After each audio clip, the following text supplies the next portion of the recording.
it all.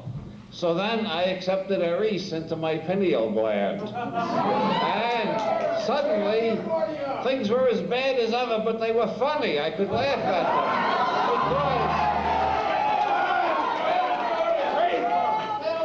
Because with the divine vision of a Reese, I had become a genuine 24-carat loony. And I was happy. When Ronald Reagan was elected president, I laughed for 3 whole days. People were digging tunnels.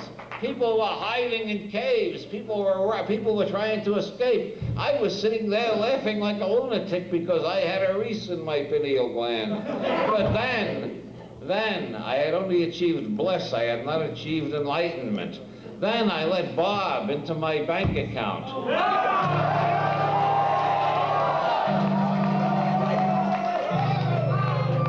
Within 24 hours, I was flat on my ass broke. What? I had slack. I had great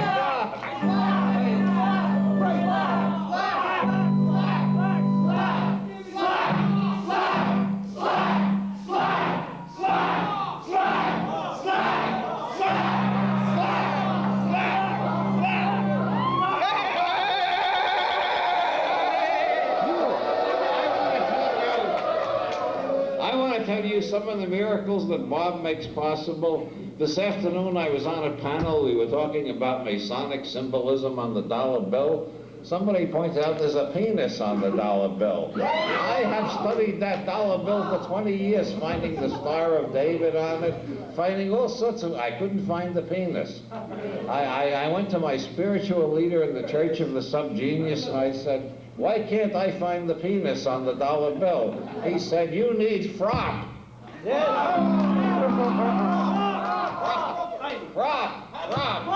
Once I got the frop, I could see a penis not only on the dollar bill, but on the $5 bill, the $10 bill, even the $23 bill.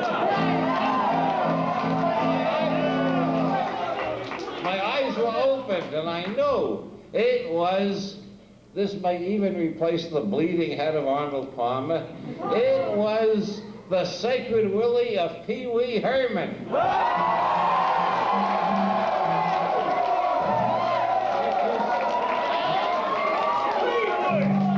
Which is the sign given unto this generation, our last chance for freedom. They've taken everything else away from us. Tim Leary told me recently, he was walking and he was on a street in San Francisco. He was up there to give a lecture. Somebody come up and started mumbling something. Tim thought he was a beggar and gave him $5. The guy handed him a bag. It was full of crack. Tim said, what the hell has happened to this country? I can't buy pot in Beverly Hills. I just get off a plane in San Francisco and I bought crack without even knowing it. That's what they have done. They have taken away all the good drugs and they've dumped all this lousy crack on us. We pay more taxes. It's the conspiracy. We pay more taxes than medieval serfs did in the Dark Ages. They work 1 month of the year to pay their taxes. We work 5 months of the year to pay our taxes. They've taken everything else away, and now they're trying to take our goddamn willies away. They arrested this man just for playing with his willy, which everybody does. Now,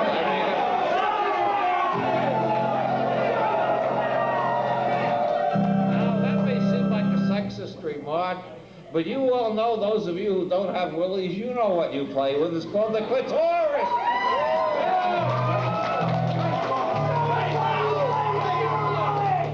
Now they are trying to take that away from us. Having reduced us to total misery, raising the mortgage rates higher than ever, looting the S&Ls, destroying the economy so that it's dead in the water, as one congressman said recently. We got nothing left. And now they're trying to take our willies away. You can't even play with your goddamn willy anymore or they'll throw you in jail. The only rebellion that makes sense is to write in Pee Wee Herman for president. Everybody,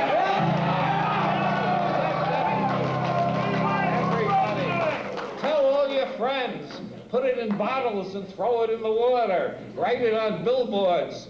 get rubber stamps made and put it on every envelope. Send it to everybody in Congress. Send it to all the newspapers. Pee Wee Herman for president. Give us back our willies. Look how we arrive at this thing. For 20 years, we've had one president after another who looks like he doesn't even have a willie. Now we've got George Bush, who got elected only because he appeals to the most mean streaks in the most puritanical middle Americans. He looks like a man who hasn't had a blowjob in 20 years. Can we stand a president like that? Can any country survive being ruled by a man who looks like he hasn't had a blowjob in 20 years? Give us back our willies. Bob is on our side. We can't lose.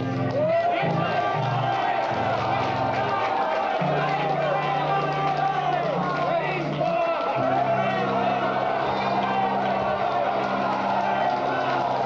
You know,